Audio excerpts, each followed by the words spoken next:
Their fathers dead, their families fighting the hardships of poverty. In this episode of Special Assignment, the children of deceased gold mine workers speak out. I saw how they treated my father and how they ignored him for those long years that he worked for them. But at the end of the day, he turned to be nothing. Their fathers died along with thousands of other men from an incurable lung disease while working in South Africa's gold mines. I hand down the judgment. A landmark High Court ruling last year paved the way for former gold mine workers who contracted silicosis to sue the country's major gold mine companies as a group. But mining companies have appealed this judgment, while parallel to this, crucial negotiations with gold mining companies are edging closer to a financial settlement.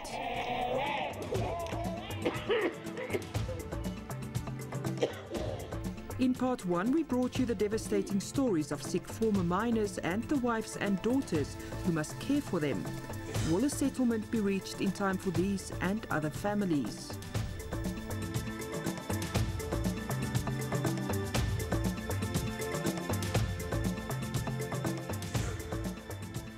O hlokahetse ke na le 16 years and o sebeditse mining le motse ngata haholo and then a kula ho kuleng wa hae o tsamaile clinic ana fumana treatment up until ba hlokahala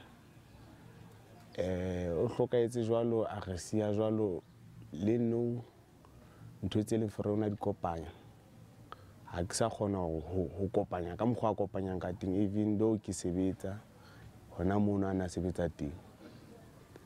So khibile le mathata haholo ka ntate hobane o re sokodisitse o kutsi haholo ene o kutsi jwalo a kutswa ke siki tsa mining ngwana sebetsa teng. So le no raphela mare pele ngwa rona ho sa tshwana le pele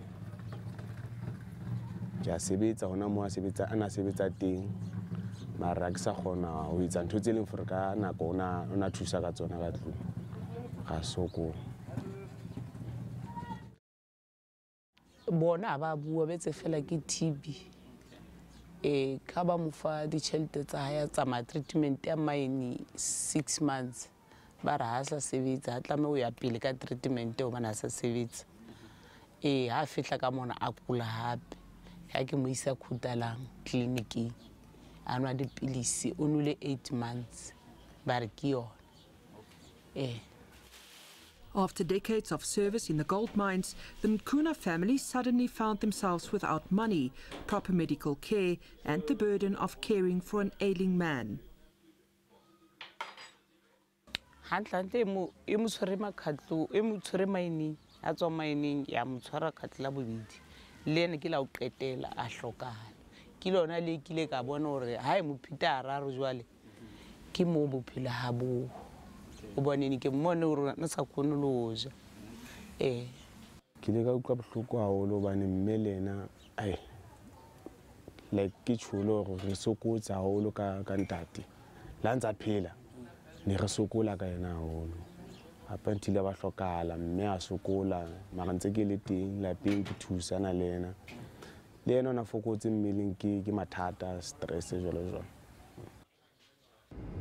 Like many other men from his community, Thabo had to step in and go to work in the very same mine where his father contracted the deadly disease that would lead to his slow and painful death.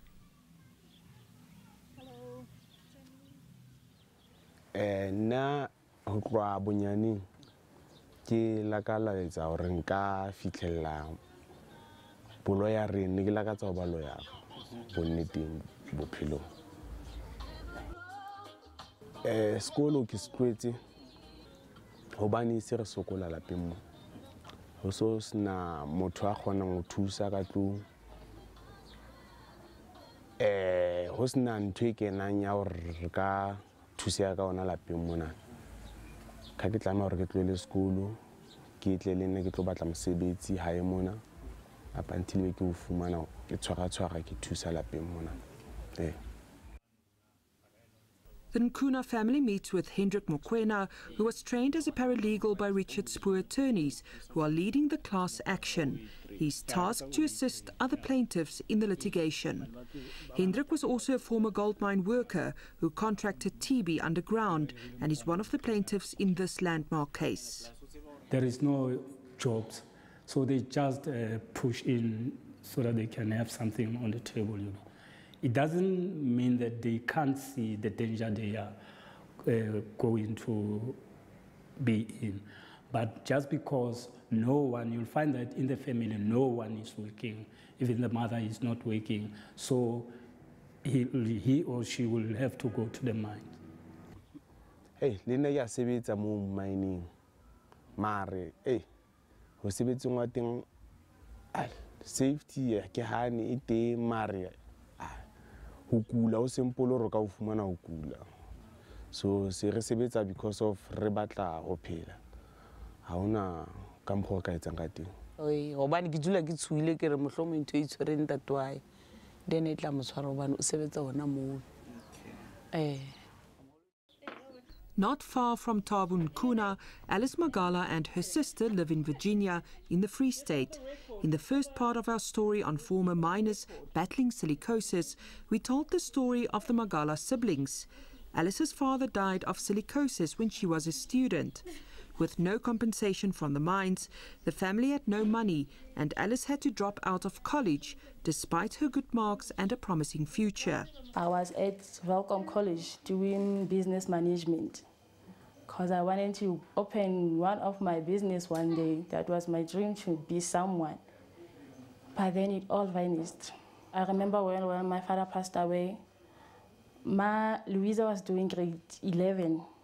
My mother only tried to take her to the college to do engineering. But this year there is no money for her to go back to school and finish her course so that she can get any work, just like me. We dropped out in the middle of nowhere. The mines are cruel, you know, because I have been in many homes of these sick mine workers. And if you came there, you will find that these people, they are struggling a lot. And those who are deceased, you'll find that their children, they can't even go to school now.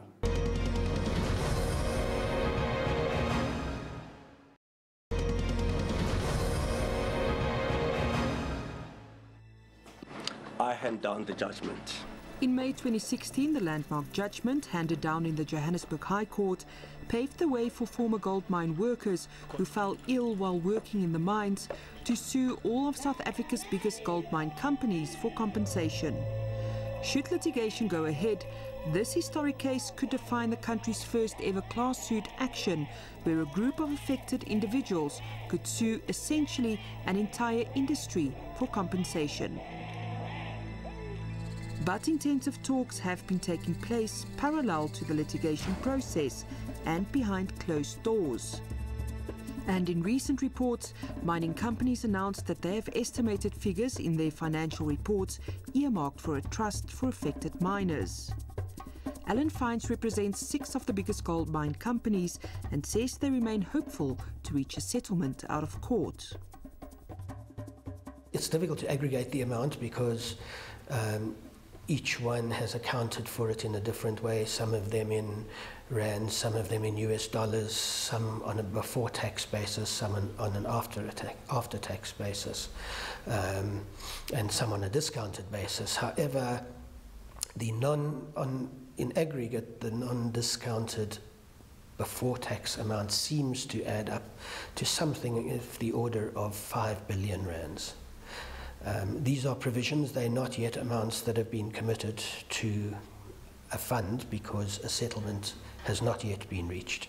Georgina Jepson, who represents Richard Spoor attorneys who have been instrumental in bringing about the class action suit, says an out-of-court settlement could mean faster relief for those former mine workers for whom time is running out. If we can achieve the right settlement, which is in the best interests of the class, then absolutely. You know, it's a difference of potentially starting to compensate mine workers in the next 2 or 3 years, as opposed to having to litigate for the next 2 to 5, 10, possibly 10 years, you know, and at that stage we haven't compensated anyone. So yes, if we can achieve an appropriate settlement, then it is in the interests that we do so sooner rather than later. Any settlement that does take place would not be on the basis of an admission of liability. However, the companies believe, and presumably the claimants and the claimants' representatives similarly believe,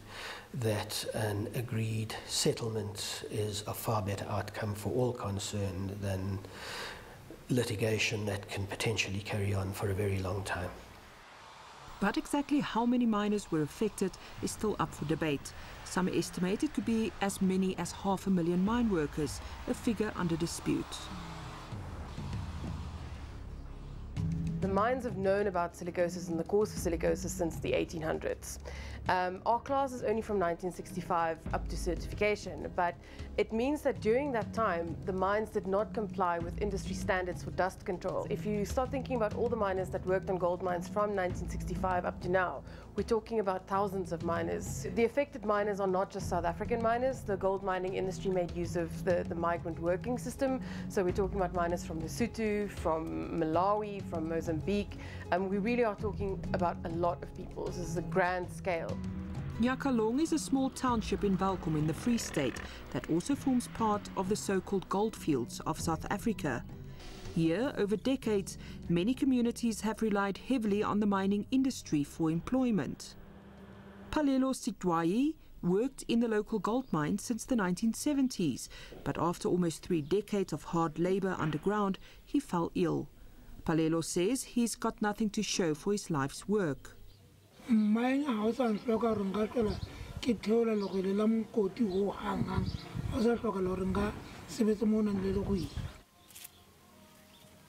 Hendrik Mokoena meets Palelo at his modest house. Palelo is one of the plaintiffs in the landmark silicosis case.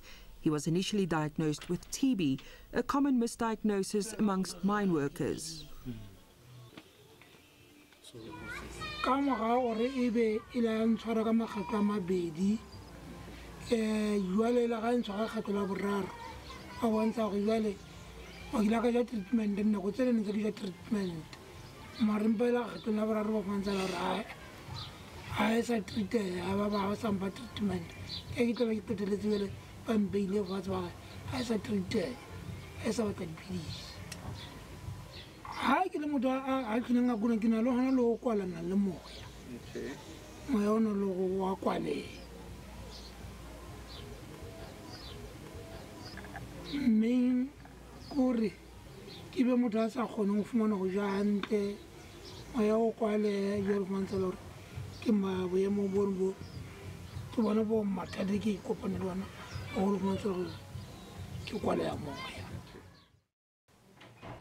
Anele Yawa works with the Treatment Action Campaign, an advocacy group fighting for the poor's right to proper medical treatment. The organization joined the silicosis class action as Friends of the Court. As much as the focus was on silicosis on this case, nobody cared to say anything about those who conducted tuberculosis whilst they were working in mines.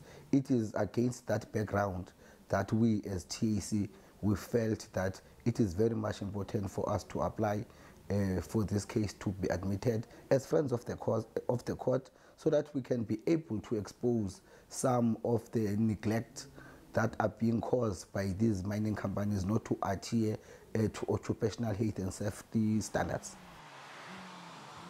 The class action certification included 2 classes of former miners, those with silicosis and those with TB. The negotiations that are taking place are unfortunately taking place under conditions of confidentiality, so we can't go into that detail at this stage, but you are correct to say that it was a matter that was raised in the initial court proceedings in the High Court and was dealt with in the judgment that was delivered by the High Court.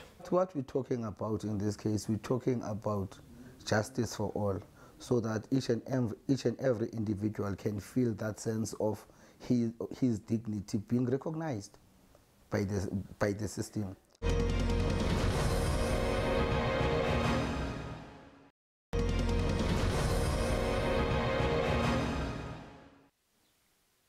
The Tulos go through the daily ritual of getting medicine ready for Tsidiso. They have to pay for this from their meagre funds. The relief it brings is short-lived.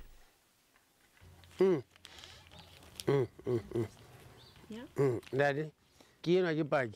Ha go ba la ka tunga mona. Ya go la ke khotlela go ke tsuwe beteng, ke dule fase. Ke a kwalela kwaleya. Ka finga mo ke khotlela busuka o fela. Ntse ke khotlela na. Ma hone ka go a ke khotlela ona le mo ho tloa mo. Go tla mona ka ona le maqeba. Ka mona ka mona. Hey, ntho e utlwisa bohloko haholo, especially ha ntate a sa sebetse, o na le bana.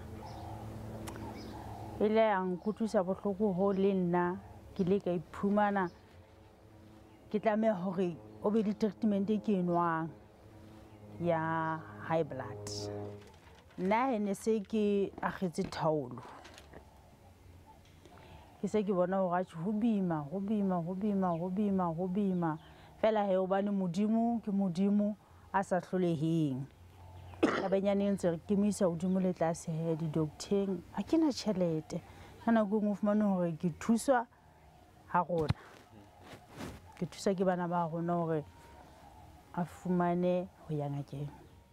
Taba silicosis ba mpoleletse yona ka 2006 ntse ke le mosebetsing. Then, but before 2006, isn't the hotel ke ikutlwa gore ke monate ka sefuweng. But bona ba mpoleletse ka 2006 ka ba ka fumana treatment ya dipidisi ya 6 months. Ka fuwa dipidisi e baneng ga ona change e bang teng. Ka fuwa injection ya 8 months le dipidisi. Ke hlabuwa letsatsi le letsatsi. Apa fitlhella ba re ke na le TB, straight ke na le TB, ka be ke iswa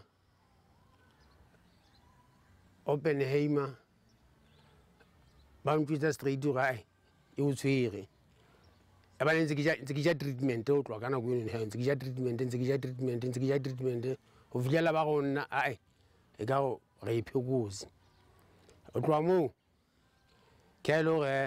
bumper certificate sa TB. Health experts say it's not uncommon to misdiagnose silicosis or diagnose it late because symptoms are initially similar to other lung diseases like asthma and TB. Because of the latency in the development of the illness, minors could die never being diagnosed. Julian Tombeni is a lecturer in the Department of Biochemical Technology at the University of Johannesburg. She recently published her research findings into a serious decline in the amount of autopsies of deceased miners to determine if they had silicosis. This, she says, is a crucial part to enable families to claim for damages under the Occupational Diseases in Mine Workers Act. The diseases may not be picked up when the person is still alive, but when the person is dead, in an autopsy, you get to open up and actually see with your own eyes the organs and be able to take pieces of those organs and look under the microscope and see if the disease is there or not. So if the autopsy is not done and the disease was not picked up yet, not probably because the miner doesn't have a disease, but probably because it's still too early to tell, then you can miss it. Worryingly, the study also found that the lack of awareness around a family's right to request an autopsy was just as high among the healthcare workers at these mining hospitals.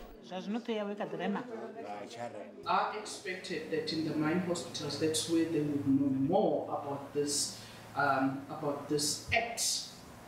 But I was really surprised to find that really it's not everybody who knows. Even the doctors they were questioning quite a number of things. Even the act itself, they were questioning it. So the public hospitals, I take that it's even lower. As negotiations between plaintiffs in the silicosis case and the mining companies reach a crucial stage, these companies remain tight-lipped on whether the transmissibility of damages to affected families will form part of a potential settlement. And that's a very fair question to ask, but the answer, unfortunately, is covered by the confidentiality provisions of the talks that are currently going on. Many former miners have already died or face increasingly ill health, and stakeholders believe an out-of-court settlement could bring relief sooner to these families than a lengthy litigation process. If we can achieve the right settlement, which is in the best interests of the class, starting to compensate mine workers in the next 2 or 3 years, as opposed to having to litigate for the next 2 to 5, 10, possibly 10 years, you know, and at that stage we haven't compensated anyone. So yes, if we can achieve an appropriate settlement, then it is in the interests that we do so sooner rather than later.